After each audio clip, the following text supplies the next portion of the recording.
Assalamualaikum warahmatullahi wabarakatuh. Kami dari kelompok 3 akan mempresentasikan mengenai salah satu produk hukum kesehatan di Indonesia, yaitu UU nomor 36 tahun 2014 tentang tenaga kesehatan.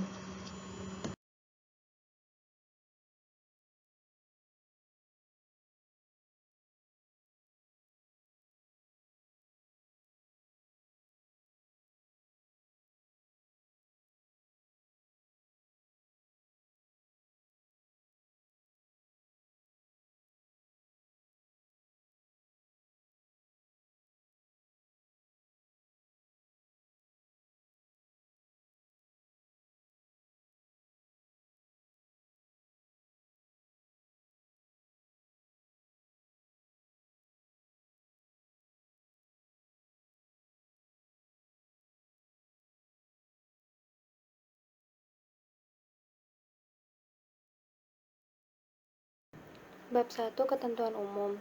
Dalam pasal 1 menjelaskan tentang maksud dari hal-hal yang berhubungan dengan tenaga kesehatan.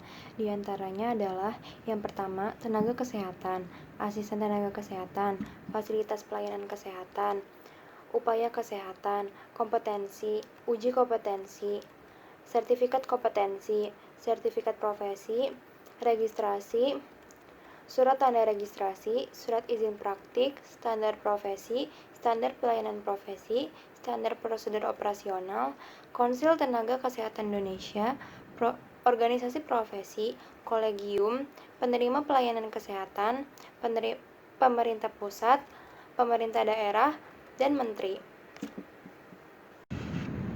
Bab 2. Tanggung jawab dan wewenang pemerintah dan pemerintah daerah. Pada pasal 4, dikatakan bahwa tanggung jawab pemerintah dan pemerintah daerah berupa pengaturan, pembinaan, pengawasan, dan peningkatan mutu kesehatan, perencanaan, pengadaan, dan pendayagunaan tenaga kesehatan sesuai dengan kebutuhan dan pelindungan kepada tenaga kesehatan dalam menjalankan praktiknya. Dalam menjalankan tanggung jawabnya, pemerintah daerah provinsi dan pemerintah daerah kabupaten atau kota memiliki wewenang yang berbeda.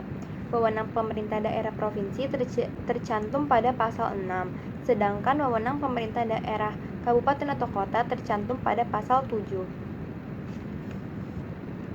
Wewenang pemerintah daerah provinsi diantaranya adalah yang pertama, menetapkan kebijakan tenaga kesehatan selaras dengan kebijakan pembangunan nasional. Yang kedua, melaksanakan kebijakan tenaga kesehatan. Yang ketiga, merencanakan kebutuhan tenaga kesehatan. Yang keempat, melakukan pengadaan tenaga kesehatan. Yang kelima, melakukan pendayagunaan melalui pemerataan, pemanfaatan, dan pengembangan. Yang keenam, membina, mengawasi, dan meningkatkan mutu tenaga kesehatan melalui pembinaan dan pengawasan pelaksanaan praktik tenaga kesehatan. Dan yang terakhir adalah melaksanakan kerjasama dalam negeri di bidang tenaga kesehatan. Sedangkan untuk wewenang pemerintah daerah kabupaten atau kota yang terdapat dalam pasal 7, isinya antara lain adalah tugas dan wewenang pemerintah daerah kabupaten atau kota tersebut diantaranya adalah menetapkan kebijakan tenaga kesehatan selaras dengan kebijakan nasional dan provinsi. Yang kedua, melaksanakan kebijakan tenaga kesehatan. Yang ketiga, merencanakan kebutuhan tenaga kesehatan. Yang keempat, melakukan pengadaan tenaga kesehatan. Yang kelima, melakukan pendayagunaan melalui pemerataan, pemanfaatan, dan pengembangan. Yang keenam, membina, mengawasi, dan meningkatkan mutu tenaga kesehatan melalui kegiatan perizinan tenaga kesehatan. Dan yang terakhir adalah melaksanakan kerjasama dalam negeri di bidang tenaga kesehatan. Dalam Undang-Undang Nomor 36 Tahun 2009 sebelum direvisi menjadi Undang-Undang Nomor 36 Tahun 2014 ini dijelaskan bahwa setiap orang berhak atas kesehatan, terdapat pada pasal 4, dan berkewajiban ikut mewujudkan, mempertahankan, dan meningkatkan derajat kesehatan masyarakat yang setinggi-tingginya, ada pada pasal 9. Sedangkan pemerintah bertanggung jawab untuk merencanakan, mengatur, menyelenggarakan, membina, dan mengawasi penyelenggaraan upaya kesehatan yang merata dan terjangkau oleh masyarakat. Tanggung jawab pemerintah tersebut dikhususkan pada pelayanan publik, terdapat pada pasal 14 ayat 1 dan 2.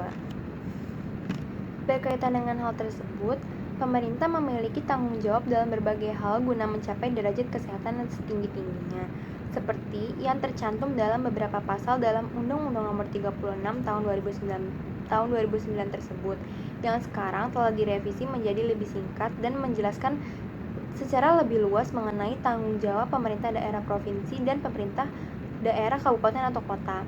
Tanggung jawab yang dimaksud dalam Undang-Undang Nomor 36 Tahun 2009 tersebut antara lain adalah: yang pertama, pemerintah bertanggung jawab merencanakan, mengatur, menyelenggarakan, membina, dan mengawasi penyelenggaraan upaya kesehatan yang merata dan terjangkau oleh masyarakat, di mana tanggung jawab tersebut dikhususkan pada pelayanan publik. Yang kedua adalah pemerintah bertanggung jawab atas ketersediaan lingkungan, tatanan, fasilitas kesehatan, baik fisik maupun sosial bagi masyarakat. Yang ketiga adalah pemerintah bertanggung jawab atas ketersediaan akses terhadap informasi, edukasi, dan fasilitas pelayanan kesehatan. Selanjutnya, pemerintah bertanggung jawab memberdayakan dan mendorong peran aktif masyarakat dalam segala bentuk upaya kesehatan. Yang kemudian, pemerintah bertanggung jawab atas segala bentuk upaya kesehatan yang bermutu, aman, efisien, dan terjangkau. Yang keenam, pelaksanaan jaminan kesehatan masyarakat melalui sistem jaminan sosial nasional bagi upaya kesehatan perorangan yang dilaksanakan sesuai dengan ketentuan peraturan perundang-undangan. Yang ketujuh adalah pemerintah mengatur perencanaan, pengadaan, pendayagunaan, pembinaan, dan pengawasan mutu tenaga kesehatan dalam rangka penyelenggaraan pelayanan kesehatan. Bab 3. Kualifikasi dan pengelompokan tenaga kesehatan. Menurut Pasal 8 Undang-Undang Nomor 36 Tahun 2014 tentang tenaga kesehatan, dijelaskan bahwa tenaga di bidang kesehatan terdiri atas tenaga kesehatan dan asisten tenaga kesehatan. Kualifikasi tenaga kesehatan menurut Pasal 10 Undang-Undang Nomor 36 Tahun 2014, yakni tenaga kesehatan harus memiliki kualifikasi minimum Diploma 3, kecuali tenaga medis. Ketentuan kualifikasi lebih lanjut diatur dengan peraturan menteri. Lalu ada kualifikasi asisten tenaga kesehatan. Menurut Pasal 10 Undang-Undang Nomor 36 Tahun 2014, yakni asisten tenaga kesehatan harus memiliki kualifikasi minimum pendidikan menengah di bidang kesehatan. Asisten tenaga kesehatan hanya dapat bekerja di bawah pengawasan tenaga kesehatan. Berikutnya ada kelompok tenaga kesehatan menurut Pasal 11 Undang-Undang Nomor 36 Tahun 2014, ialah sebagai berikut. A. Tenaga medis terdiri atas dokter, dokter gigi, dokter spesialis, dan dokter gigi spesialis. B.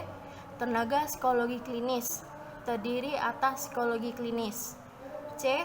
Tenaga keperawatan terdiri atas berbagai jenis perawat. D. Tenaga kebidanan terdiri atas bidan. E. Tenaga kefarmasian terdiri atas apoteker dan tenaga teknis kefarmasian. F. Tenaga kesehatan masyarakat terdiri atas epidemiolog kesehatan, tenaga promosi kesehatan dan ilmu perilaku, pembimbing kesehatan kerja, tenaga administrasi dan kebijakan kesehatan, tenaga biostatistik dan kependudukan, serta tenaga kesehatan reproduksi dan keluarga. G.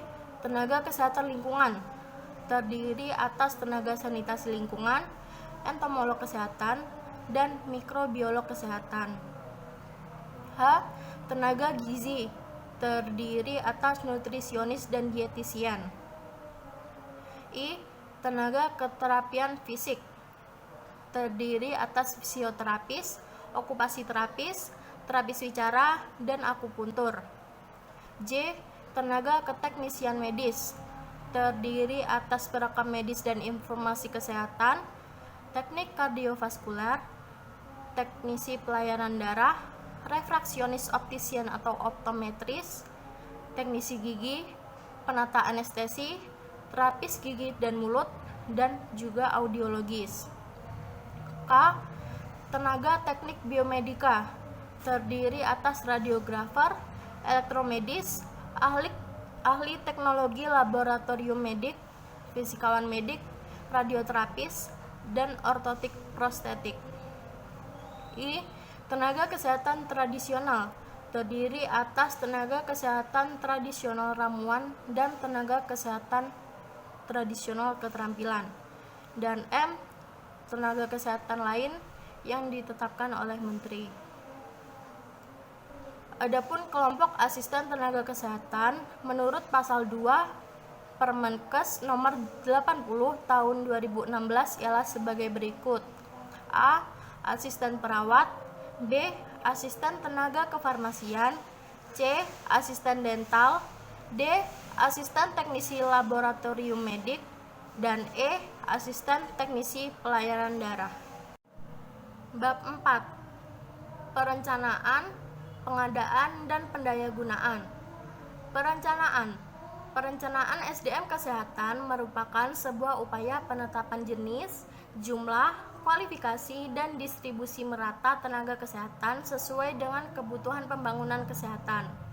Menurut pasal 13 Undang-Undang Nomor 36 Tahun 2014, pemerintah dan pemerintah daerah diwajibkan untuk memenuhi kebutuhan tenaga kesehatan baik dalam jumlah, jenis, juga kompetensi secara merata guna menjamin keberlangsungan pembangunan kesehatan. Menteri menetapkan kebijakan dan menyusun perencanaan tenaga kesehatan. Disusun berdasarkan ketersediaan tenaga kesehatan dan kebutuhan penyelenggaraan pembangunan dan upaya kesehatan. Dalam menyusun perencanaan tenaga kesehatan, wajib untuk memperhatikan beberapa faktor yang tertera pada pasal 15 Undang-Undang Nomor 36 Tahun 2014, yakni A. Jenis, kualifikasi, jumlah, pengadaan, dan distribusi tenaga kesehatan. B. Penyelenggaraan upaya kesehatan. C. Ketersediaan fasilitas pelayanan kesehatan. D. Kemampuan pembiayaan. E. Kondisi geografis dan sosial budaya. Dan F. Kebutuhan masyarakat. Pengadaan SDM kesehatan merupakan sebuah upaya yang meliputi pemenuhan pendidikan tenaga kesehatan dan pelatihan SDM kesehatan untuk memenuhi kebutuhan pembangunan kesehatan. Menurut pasal 17 Undang-Undang Nomor 36 Tahun 2014, pengadaan tenaga kesehatan dilaksanakan sesuai perencanaan dan pendayagunaan tenaga kesehatan. Dilakukan melalui pendidikan tinggi bidang kesehatan yang diarahkan untuk menghasilkan tenaga kesehatan yang bermutu dan sesuai dengan standar profesi dan juga standar pelayanan profesi.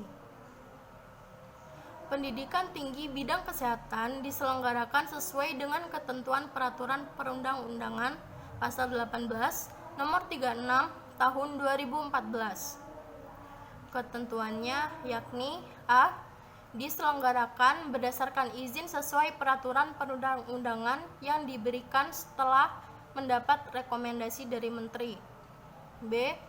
Pembinaan teknis pendidikan tinggi kesehatan oleh Menteri. Dan C. Kurikulumnya harus mengacu pada standar nasional pendidikan tinggi.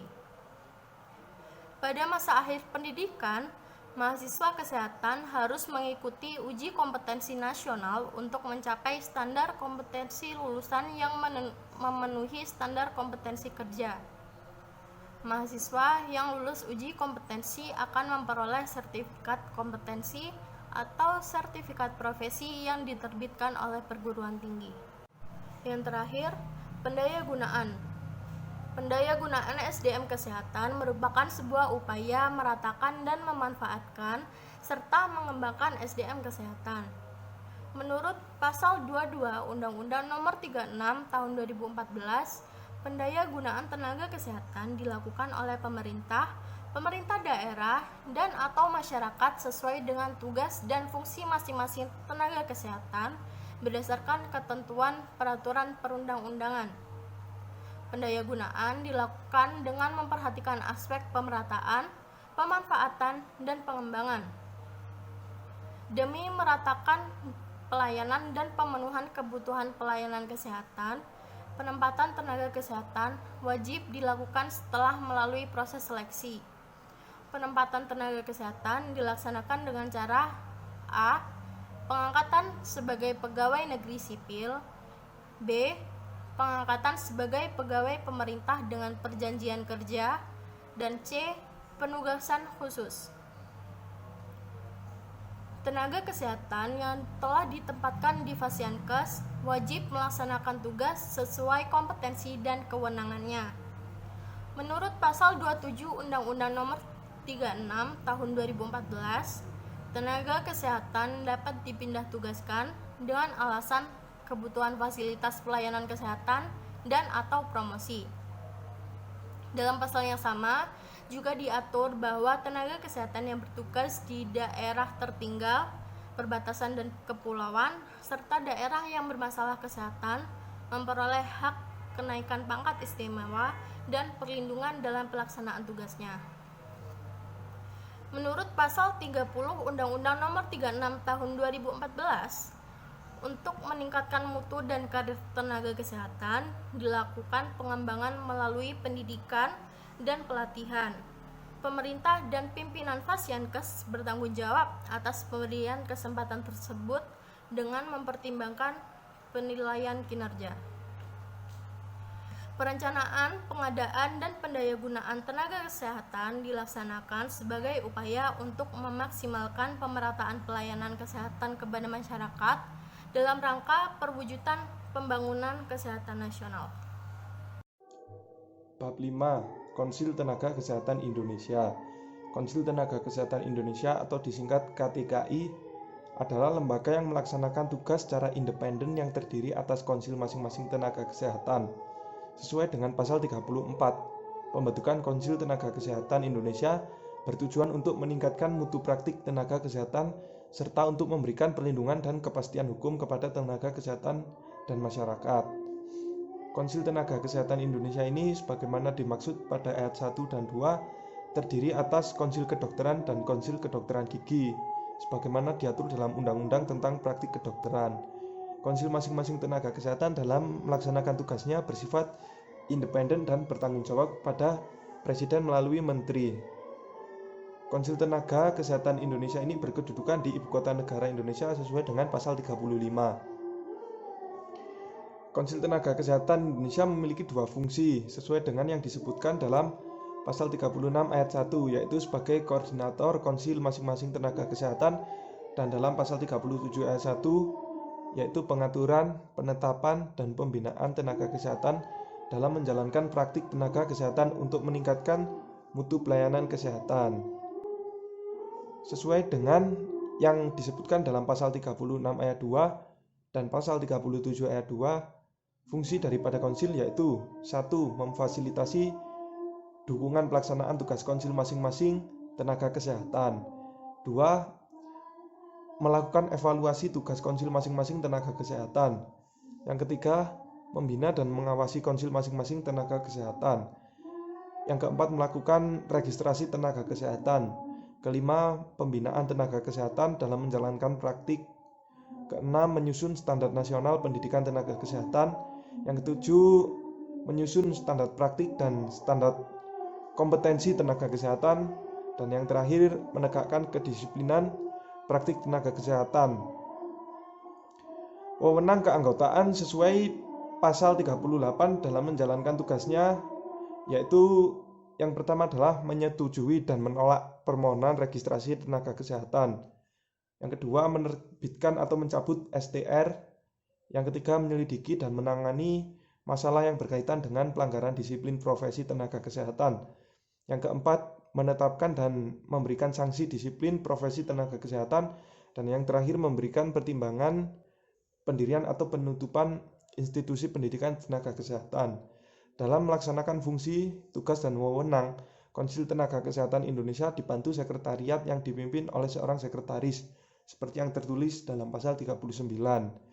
Dan pada pasal 40, yaitu keanggotaan Konsil Tenaga Kesehatan Indonesia, merupakan pimpinan konsil masing-masing tenaga kesehatan yang terdiri dari unsur sipil dan non-sipil yang memiliki keilmuan di bidang ketenaga kesehatan, meliputi yang nomor 1 tenaga kementerian, yang menyelenggarakan urusan pemerintahan di bidang kesehatan. Yang kedua, kementerian yang menyelenggarakan urusan pemerintahan di bidang pendidikan. Ketiga, organisasi profesi. Yang keempat, kolegium masing-masing tenaga kesehatan. Kelima, asosiasi institusi pendidikan tenaga kesehatan. Yang keenam, asosiasi fasilitas pelayanan kesehatan. Dan yang terakhir, tokoh masyarakat. Registrasi dan perizinan tenaga kesehatan. A. Bagian ke-1 yaitu registrasi. Tenaga kesehatan yang menjalankan praktik wajib memiliki STR yang diberikan oleh konsul masing-masing tenaga kesehatan setelah memenuhi persyaratan kelengkapan, yaitu yang pertama sesuai dengan dalam pasal 44 yaitu ijazah pendidikan di bidang kesehatan, sertifikat kompetensi dan sertifikat profesi. Kemudian surat keterangan sehat fisik dan mental. Yang keempat, surat pernyataan telah mengucapkan sumpah atau janji profesi dan membuat surat pernyataan mematuhi dan melaksanakan ketentuan etika profesi.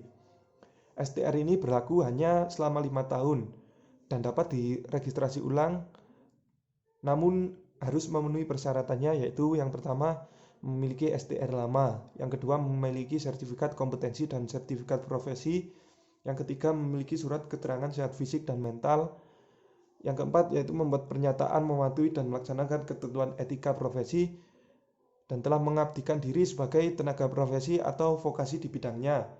Selanjutnya yaitu memenuhi kecukupan dalam kegiatan pelayanan pendidikan, pelatihan, dan atau kegiatan ilmiah lainnya.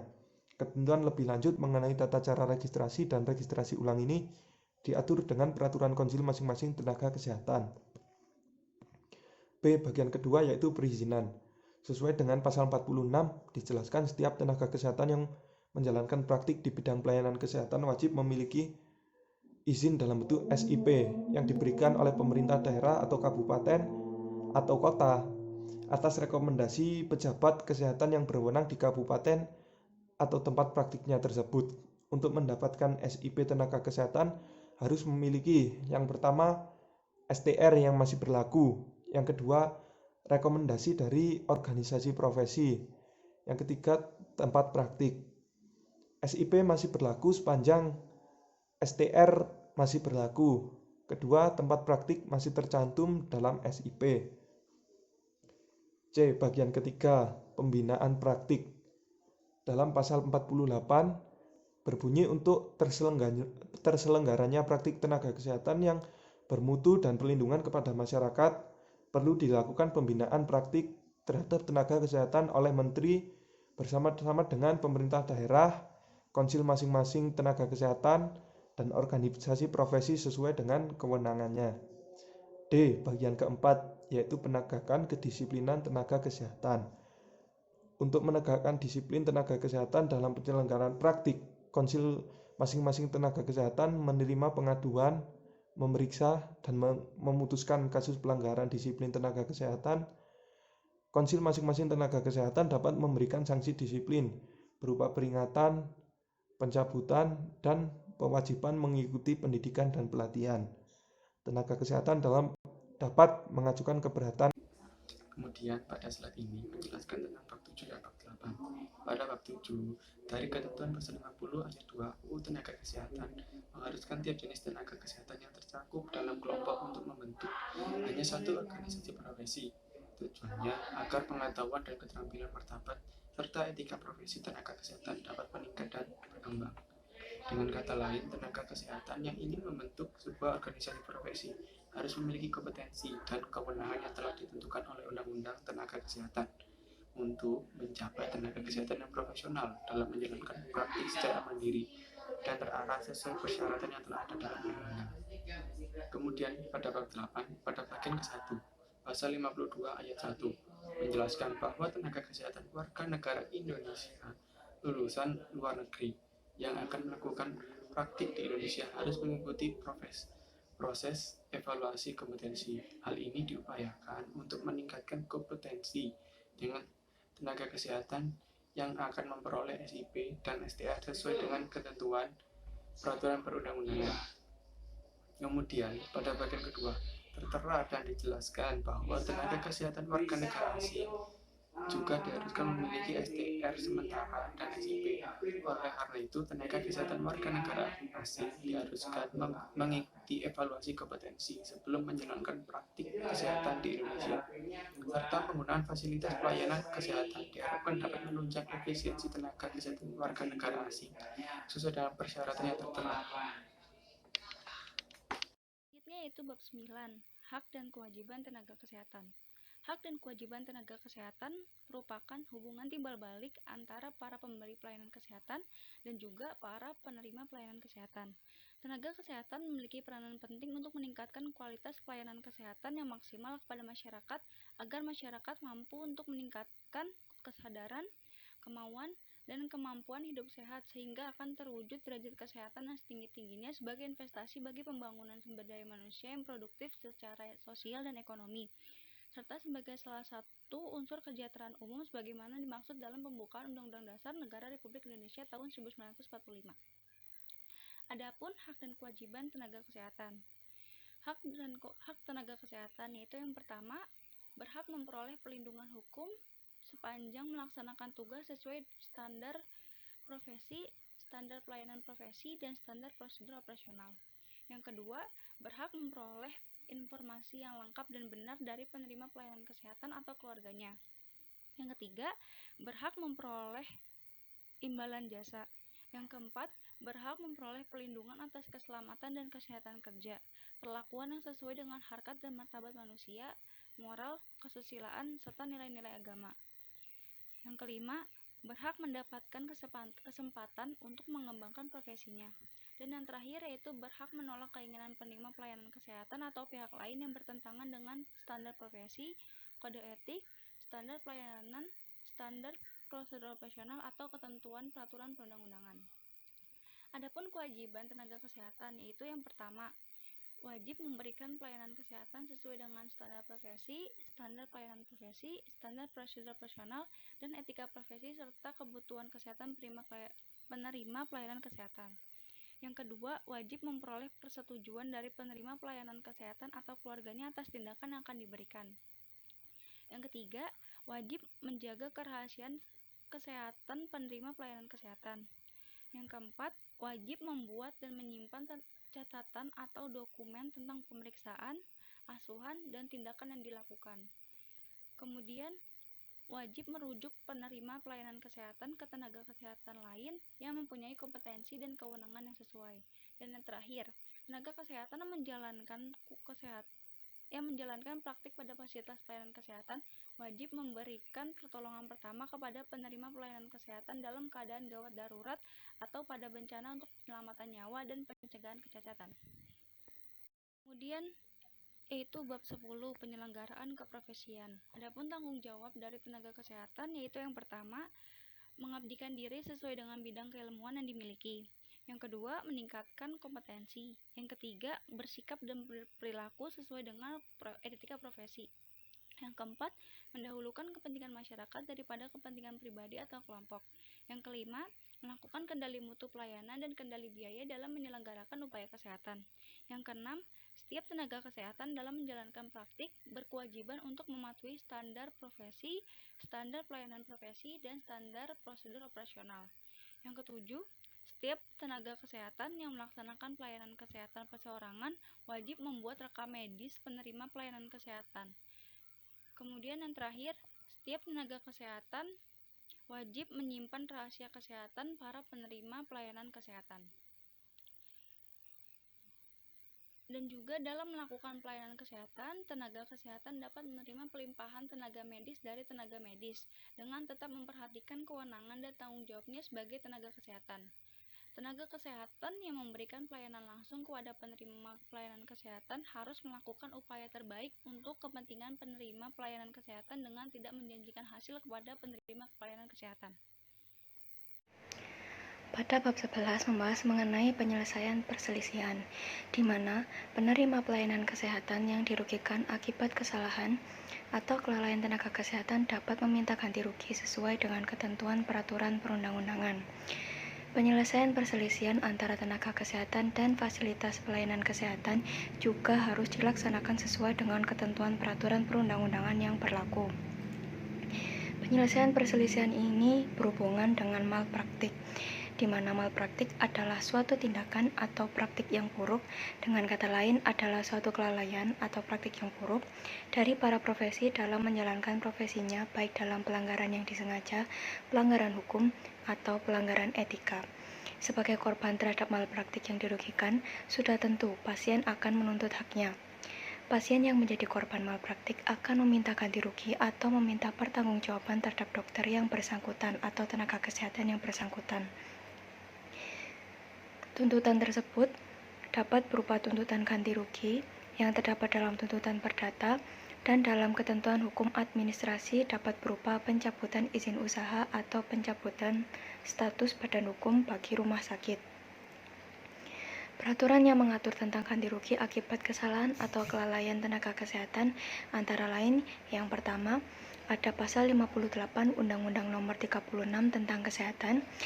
Pada ayat 1 disebutkan bahwa setiap orang berhak menuntut ganti rugi terhadap seorang tenaga kesehatan dan atau penyelenggara kesehatan yang menimbulkan kerugian akibat kesalahan atau kelalaian dalam pelayanan kesehatan yang diterimanya. Lalu pada ayat 2, tuntutan ganti rugi sebagaimana dimaksud pada ayat 1 tidak berlaku bagi tenaga kesehatan yang melakukan tindakan penyelamatan nyawa atau pencegahan kecacatan seseorang dalam keadaan darurat. Yang kedua ada KUH Perdata pasal 1365, 1366, 1367, 1370, dan 1371. Pasal 1365 KUH Perdata menyebutkan tiap perbuatan yang melanggar hukum yang membawa kerugian pada orang lain mewajibkan orang yang karena salahnya menimbulkan kerugian itu mengganti kerugian tersebut. Pasal 1366 KUH Perdata menyatakan setiap orang bertanggung jawab tidak saja atas kerugian yang disebabkan karena perbuatannya, tetapi juga atas kerugian yang disebabkan karena kelalaiannya atau kekurang hati-hatiannya tersebut. Pasal 1367 KUH Perdata menyatakan seorang tidak saja bertanggung jawab untuk kerugian yang disebabkan oleh perbuatannya sendiri, tetapi juga kerugian yang disebabkan oleh orang-orang yang menjadi tanggungannya atau disebabkan oleh barang-barang yang berada di bawah pengawasannya.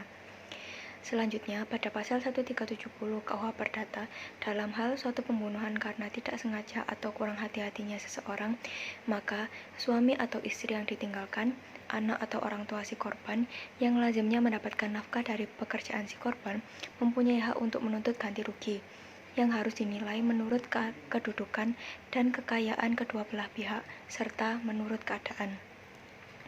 Pasal 1371 penyebab luka atau cacatnya suatu anggota badan dengan sengaja atau karena kurang hati-hati memberikan hak kepada si korban untuk selain penggantian biaya-biaya penyembuhan menuntut penggantian kerugian yang disebabkan oleh luka atau cacat tersebut.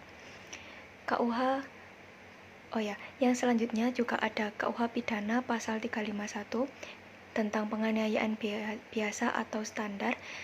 Lalu KUH Pidana pasal 352 tentang penganiayaan ringan, pasal 353 tentang penganiayaan berencana, pasal 354 mengenai penganiayaan berat, pasal 355 mengenai penganiayaan berat berencana, pasal 359 tentang kelalaian atau kealpaan yang menyebabkan orang lain mati, dan pasal KUH Pidana 360 tentang kelalaian atau kealpaan yang menyebabkan orang lain luka. Selanjutnya pada UU Nomor 36 Tahun 2014 tentang Tenaga Kesehatan, bab 12 juga membahas mengenai pembinaan dan pengawasan tenaga kesehatan. Pemerintah dan pemerintah daerah melakukan pembinaan dan pengawasan kepada tenaga kesehatan, melibatkan konsil masing-masing tenaga kesehatan dan organisasi profesi sesuai dengan kewenangannya. Di mana tujuan pembinaan dan pengarahan ini yakni untuk meningkatkan mutu pelayanan kesehatan yang diberikan oleh tenaga kesehatan, melindungi penerima pelayanan kesehatan dan masyarakat atas tindakan yang dilakukan tenaga kesehatan, dan memberikan kepastian hukum bagi masyarakat dan tenaga kesehatan. Pengelolaan tenaga kesehatan meliputi upaya perencanaan, pengadaan, pendayagunaan, serta pembinaan dan pengawasan tenaga kesehatan. Perencanaan tenaga kesehatan diselenggarakan sebagai upaya sistematis untuk dasar pelaksanaan kegiatan pengadaan, pendayagunaan, serta pembinaan dan pengawasan tenaga kesehatan dan menjadi acuan dalam upaya pemenuhan, pemerataan, dan penyesuaian kapasitas produksi tenaga kesehatan. Tenaga kesehatan yang memadai secara kuantitas, kualitas, aman, dan terjangkau juga merupakan hak bagi seluruh rakyat Indonesia. Pemerintah pusat dan pemerintah daerah berkewajiban dalam menjamin kualitas, kuantitas, dan pemerataan tenaga kesehatan yang dilakukan melalui perencanaan, pengadaan, pendayagunaan, serta pembinaan dan pengawasan terhadap tenaga kesehatan. Pengelolaan tenaga kesehatan juga diatur dalam Peraturan Pemerintah Nomor 67 Tahun 2019 tentang Pengelolaan Tenaga Kesehatan, lalu pada pasal 14 ayat 4 Undang-Undang Nomor 44 2009 tentang Rumah Sakit, pasal 44 Undang-Undang Nomor 18 Tahun 2014 tentang Kesehatan Jiwa, dan pasal 26 Undang-Undang Nomor 38 Tahun 2014 tentang Keperawatan. Selanjutnya kita akan membahas tentang bab 13, yaitu sanksi administratif.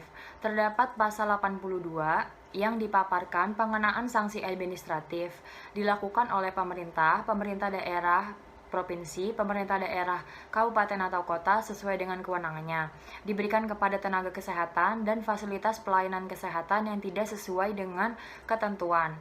Sanksi ini berupa teguran lisan, peringatan tertulis, denda administratif, dan pencabutan izin. Bentuk-bentuk pelanggaran administratif oleh fasilitas pelayanan kesehatan dalam hubungan kerja dengan tenaga kesehatan ataupun penerima pelayanan kesehatan seperti mempekerjakan tenaga kesehatan tanpa memiliki STR atau SIP, dan fasilitas pelayanan kesehatan yang tidak menjaga atau merahasiakan rekam medis milik penerima pelayanan kesehatan. Selanjutnya, mempekerjakan tenaga kesehatan tanpa pemenuhan sandang, pangan, dan papan, juga tidak menyediakan fasilitas untuk keamanan dan keselamatan kerja. Tenaga kesehatan di Indonesia dalam Undang-Undang Nomor 36 Tahun 2014 tentang tenaga kesehatan, dalam menjalankan praktiknya wajib melakukan pemberian pelayanan kesehatan sesuai dengan standar profesi, standar pelayanan profesi, standar prosedur operasional atau SOP, dan etika profesi sesuai kebutuhan kesehatan penerima pelayanan kesehatan. Menjaga kerahasiaan kesehatan penerima pelayanan kesehatan, memperoleh persetujuan dari penerima pelayanan kesehatan ataupun keluarganya atas tindakan yang akan diberikan. Lalu di sini ada bab 14, yaitu tentang ketentuan pidana. Tindak pidana oleh tenaga kesehatan dapat terjadi apabila praktik pelayanan kesehatan setiap orang yang bukan tenaga kesehatan ataupun tenaga kesehatan itu sendiri melakukan hal-hal yang diatur dalam pasal 83 sampai 86. Jenis-jenis perbuatannya yaitu setiap orang yang bukan tenaga kesehatan melakukan praktik seolah-olah sebagai tenaga kesehatan yang memiliki izin, tenaga kesehatan melakukan kelalaian berat yang mengakibatkan pasiennya meninggal atau luka berat, tenaga kesehatan yang menjalankan praktik tanpa memiliki STR, tenaga kesehatan warga negara asing yang menjalankan praktik tanpa memiliki STR sementara, setiap tenaga kesehatan yang menjalankan praktik tanpa memiliki izin, setiap tenaga kesehatan warga negara asing yang dengan sengaja memberikan pelayanan tanpa memiliki SIP. Selanjutnya, pemberlakuan pidana atau denda yang berlaku. Yang pertama ada pemberlakuan pidana paling lama 5 tahun. Itu merupakan pidana untuk tenaga kesehatan yang melakukan praktik seolah-olah sebagai tenaga kesehatan yang memiliki izin, dan setiap tenaga kesehatan yang melakukan kelalaian berat dan mengakibatkan pasiennya meninggal. Yang kedua, pemberlakuan pidana paling lama 3 tahun. Itu untuk tenaga kesehatan yang melakukan kelalaian berat dan pasiennya itu mengalami luka berat.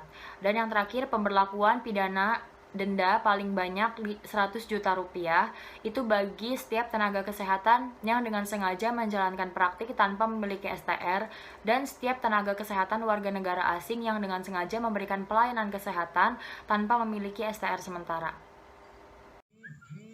Bab 15. tentang ketentuan peralihan. Secara umum, berisi tentang 1. Bukti registrasi dan perizinan tenaga kesehatan yang telah dimiliki oleh tenaga kesehatan pada saat berlakunya undang-undang ini dinyatakan masih tetap berlaku sampai habis masa berlakunya.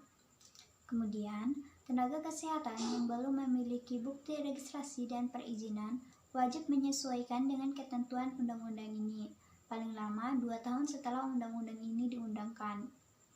Selanjutnya, tenaga kesehatan lulusan pendidikan di bawah Diploma 3 yang telah melakukan praktik sebelum ditetapkannya undang-undang ini tetap diberikan kewenangan untuk menjalankan praktik sebagai tenaga kesehatan untuk dalam jangka waktu 6 tahun setelah undang-undang ini diundangkan.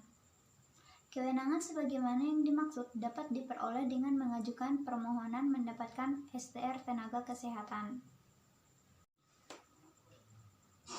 Bab 16 tentang ketentuan penutup, yakni pada saat undang-undang ini mulai berlaku, semua peraturan dan perundang-undangan yang mengatur mengenai tenaga kesehatan dinyatakan masih tetap berlaku sepanjang tidak bertentangan dengan ketentuan dalam undang-undang ini. Kemudian, pada saat undang-undang ini mulai berlaku, Peraturan Pemerintah Nomor 32 Tahun 1996 tentang Tenaga Kesehatan atau Lembaran Negara Republik Indonesia tahun 1996